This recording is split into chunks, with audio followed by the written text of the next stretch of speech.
There's something about film that goes beyond just color or light. It's the feeling, the way a frame can hold a piece of time and make you feel like you were there. We chase that look because it reminds us of something real, imperfect, textured, human. Every shot we take carries a bit of who we are, how we see the world, how we want others to feel it. It's where the emotion of an image really comes alive. So today, I'll show you how to recreate that cinematic, film-like feel inside DaVinci Resolve using Dehancer, one of the most powerful tools for bringing digital footage to life. Let's jump in. Welcome back, everybody. In this video, I'm going to show you how to grade your footage using Dehancer and get professional-looking film-emulated footage. This will not be a tutorial on a complex 20-node tree, but I will show you how mighty and powerful this one plugin is and how you, even as a beginner, can produce high-quality, professional-looking footage. So let's get started. First things first, you need to set up your color management correctly. So you do that by going down here, going under your color management space. I have it as DaVinci YRGB. My timeline is DaVinci Wide Gamut Intermediate because this is the widest color space. And then my output is Rec 709A because I'm using a Mac. But if you're using Windows, you can stick to Rec 709 or Gamma 2.4. I found that this works best for me, so we'll keep it at that. After that, click Save. And once you dragged your clips to your timeline, you can go down here into the color page and you're ready to start grading. So the first thing I like to do is create 5 nodes. The first one and the last one will be your color space transform nodes. So we find color space transform here and we drag and drop. And this was shot in S-Log3. So we will convert this footage to Rec 709, sorry. It's from S-Gamut 3 Cine. Then this is S-Log3 to DaVinci Wide Gamut, and then DaVinci Intermediate. In our last node here, we will use another color space transform, and we will convert from DaVinci Wide Gamut to DaVinci Intermediate, and then that will be converted into Rec 709 and Rec 709A. So now we have converted our log footage into Rec 709, and this is basically what the camera saw. So we can label these nodes, color space transform,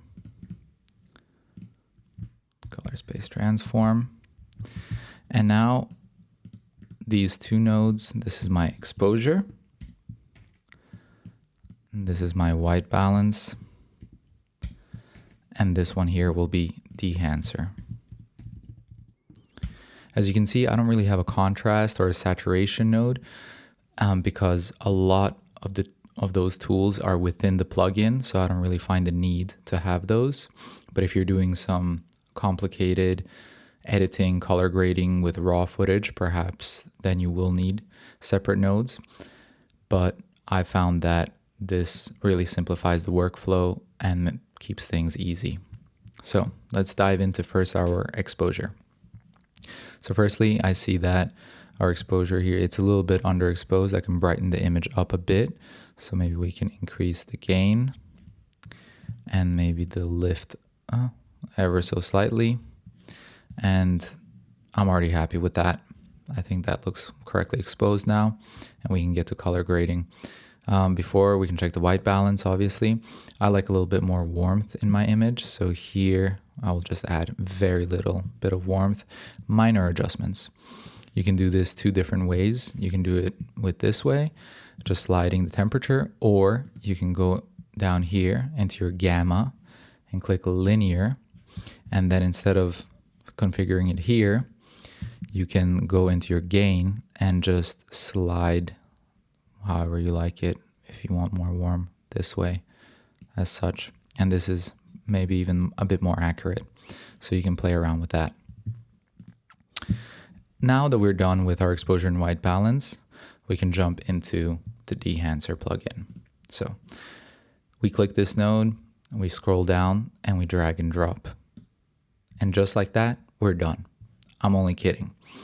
As soon as you drop it in, you see this right out of the bat, and Dehancer automatically turns on a lot of the films and the prints immediately and some of the film characteristics. We want to scroll all the way down here under options and click disable all tools. This will get us back to square one, and so we can correctly grade in a step-by-step process.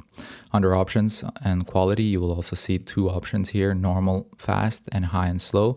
I leave that under normal fast, so my footage does not bug or lag as I play it back. But before exporting, I always turn it back to high to retain as much of the quality as possible.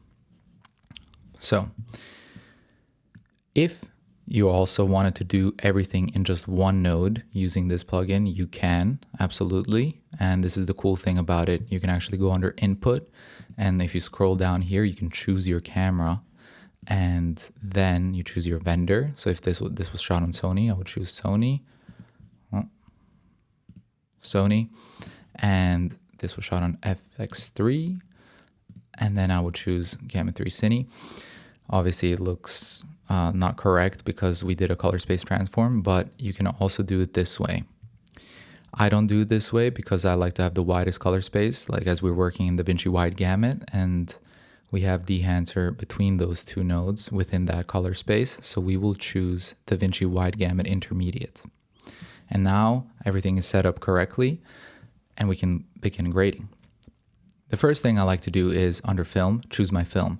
Dehancer has over 60 film emulations, and perhaps you're familiar with a few of those if you ever shot on film. I personally like to stick with the Kodak Vision 3s. So let's see what they look like. We got 200T, oh, we have to enable it. So we have 200T, 500T, 50D, and then 250D. This is my favorite one. I like to go for this one. I love the more contrasty look it gives. And for the sake of this tutorial, I'll choose this one because immediately out of the get-go, you get this desaturated flat footage with a bit of a blue and green tint, and that can put some people off. They might not be knowledgeable to how to bring life and color back to the video, but it's very simple, and I'm going to show you how to do it. We have a push and pull slider here. This is basically if you underexposed or want an overexposed shot. So underexposed, overexposed with like the ISO. I'm not sure entirely how that works, but that's the gist of it. I leave this on 0. After you chosen your film, then you would go down to the print and enable that. Under print, we have 4 different profiles to choose from: Cineon, Fujifilm, Kodak, and Kodak Endura glossy paper. I usually stick between the Kodak 2383 and the Fujifilm 3513. You have also for, you don't need to choose any of these. You can remain on linear and just be happy with the film emulation that you've chosen. But for the sake of this video, we will choose print profile. So in this case, let's take a look at the Kodak one. Okay, let's take a look at the Fujifilm one. The Fujifilm one tends to keep those blue tones, and for this shot I don't like that, so I'm going to choose the Kodak one. It gives a bit more depth, a bit more color. I prefer this. You have an analog range limiter as well. If you click on that, it lifts the shadows a little bit, reduces the contrast slightly, and makes your footage look more filmic. And in this case, I will use it because we have a lot of shadows here in contrast, so it balances it out nicely. Okay, now that we're done with that, we can go to the next step, which is the film developer. We enable this, and as you can see here, we have a contrast. We have contrast here as well, and under expand, we'll get into that. We have the black points and the white points, so you have a lot of tools to work with contrast. That's why I don't have a contrast node. So in this shot in particular, the contrast is very present. So let's see what we can do here. I would reduce it ever so slightly. And remember, it's micro adjustments. You don't want to really go all the way because look, that turns it flat again. So in this case, because it is contrasty, we can reduce that around there. That works for me. Gamma here works a little bit on the exposure, as you can see, and I liked it where it was. I usually don't really touch that. Color separation, I'll leave on 100. And then color boost. This is where you reintroduce those colors back to your footage. And especially when you're using Kodak Vision 250D, you can really crank this one up, unlike the other ones. Because with the other film emulations, you retain the colors. With this one, you really need to crank it up. And as you can see, if you slide it to the right, you're bringing back that saturation and life to the image. So for this one, I'm happy with around here on 70. You don't want to overdo it either. If you go, all the way, this looks more orangey and yellow. I don't like that look particularly. This looks more natural to me here, under 70. So we'll keep it on that. Now we're done with our film developer. We'll go into our film compression. Enable that. And immediately you saw how it kind of reduces the highlights, especially around this area in the sky. And the impact I leave on 60, white point changes the tonality in a way. It brightens up the highlights. So you can see if I go all the way here, look on the building right here, and if I slide it, you see the difference? It's ever so slight, but here you have a little bit more pop to those highlights, and I like that. So we're going to reduce it to there. Tonal range, again, look, if you reduce it, you decrease those tones overall, and if you increase it, again, it kind of washes it out and really brightens them up. So we're going to keep it, we can actually decrease it ever so slightly around there, give a bit more depth. Now, under expand, we have black point and white point, and here we can increase or decrease the black point, and that works with the shadows and the blacks and also your contrast in a way. So in this sense, I would like to maybe just deepen it a little bit. There's a lot of balancing here. Sometimes you'll have to go back and forth between your contrast, your black point, to really nail that separation and those blacks. So in this case, I like increasing it slightly because it gives a bit more depth. White point will brighten your image, and here we'll flatten it out. It will make it a bit darker. So in this case, we keep it, I'm happy with where it was, honestly. Maybe increase it ever so slightly around there. Okay, so now that we're done with that, we go into our print. And the way these sliders work is they affect the film, kind of like how in a lab, the film would be directly impacted. So your whites, your exposure, your contrast, it's different to these tools right here. This would affect the overall image, and this affects how the film looks. So you get a little bit of a different look. So in your target white, you can actually warm the whites or you can cool them down. And here I would prefer to warm them up slightly because I like more warmer, saturated footage. In the exposure, we can play around with this. I liked it, honestly, where it was, so I'm going to keep it at that. Tonal contrast. As I said, this footage is already pretty contrasty, and I'm happy with the way it's looking, so I'm going to leave that as is. Color density here, as you can see, if you slide it to the right, you increase a bit of density to the colors, especially here in the house here behind. You can see in the orange, it deepens the oranges. And also, if you're doing more close-up shot, it will affect the skin tones. So here, I absolutely want to increase that a little bit, get a bit more color there, just like that. That looks good to me. Saturation, I leave on 100. And now we go into our color head. This here acts as a split toning node. That is why I don't have a split tone node, because this works pretty much like it. Here you can really shift which way you want your whole image to look, your yellows and blues, magenta and green, cyan and red, and then you can play around and balance those out. I don't really touch that too much, but what I do like are the shadows, midtones, and the highlights, the tones here, because you can cool or warm up each of these. it works as a split tone. So we can warm up or cool the shadows. So in this case, if we cool them down, you can see how the blues get introduced into the shadows. This is obviously too much, but we can cool them down ever so slightly. The midtones here, warm them up, cool them down. I can warm them up ever so slightly. And the highlights, the same thing, you cool them down. You have more of an effect on the white areas, as you can see how here I'm looking more blue in this outfit.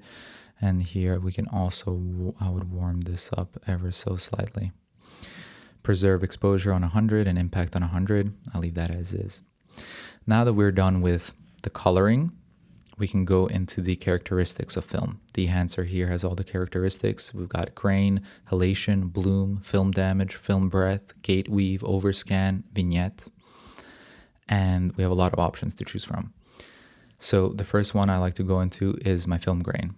You have many options to choose from here, from 8mm down to 65mm with different ISOs. The 8mm is the most pronounced grain, and then the higher the ISO, also the more pronounced it is. So if I choose 8mm ISO 500, it becomes very grainy. Not a look I go for. But if I go, you can also, what you can do is go under custom, choose one, go under custom, and then you can really fine tune it however you like it. I don't really do this because I'm very happy with the presets as they are. So I would usually go for a 35mm ISO 50 or 65mm ISO 50. So in this case, let's choose 35mm. And here you have a slider to increase or decrease the amount of grain. And I like it to be a subtle effect. So in this case, we can lower this around there. That looks good to me. Maybe even slightly less around here. This looks great. Then we have halation. Halation is this sort of glow around the subject, around everything, and creates a bit more warmth as well in the image. And again, you have many options to choose from here, from 8 to 65/70mm. The no remjet version are the most pronounced. So if I click on this, as you can see, is a lot of halation here, and this is again not a look I go for. But if I ever were to use this, I would go for the bare minimum, the most subtle one, which is the 65/70mm. And then we have a slight effect, and we can reduce this to here. And that works for me. Then we have bloom. I love bloom. It's basically like halation, but it creates this glow around all the highlights and around the subject, and especially the whites. And if we enable this, as you can see, if I disable, enable, it really pops on all those whites and those highlights. We see them around here, less here, a little bit on here. And again, you have many options to choose from, or you can go into the custom tab and really configure it how you like it. I stick to 35mm, and I will reduce here to like around there, and then we can enable, disable, and it's an ever so slight subtle effect, but it just gives a little bit more dreaminess to the footage, which I like. After that, we have film damage, and these are your white or black streaks on the image, that the damage of the film. I don't really use this, but it is a characteristic and it is there nonetheless. So if you like that, you can use that. Film breadth, this is when as your video plays, you get the shift in tint from more greenish to magenta, purple. Again, this is not something I use, but it is there. And all of these are very well done. So if you creatively like that, then go for it. Gate weave is another one. It changes a little bit. It zooms in a little bit. This is something that I really don't use. I'm very happy with how the shot is taken. So we'll just leave that off. And then you have this tool here, overscan. If you enable it, you create this barrier, these borders, where it looks as if you're just watching it on film, very old school. Again, this is not something I use, but you have options here to choose between vertical and horizontal and different perforations, positive, negative. And it's very well done and can create a cool look, but this is not something I go for.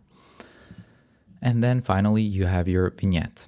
And if we enable that, you have here your exposure, size, feather, aspect ratio. I turned the mask mode on, so we can decrease the size here, the aspect ratio, like so. And then you can come here and you can drag it around your subject, turn mask mode off, and then you can play around with the exposure. So everything around your subject is darkened and your subject is more in the highlights.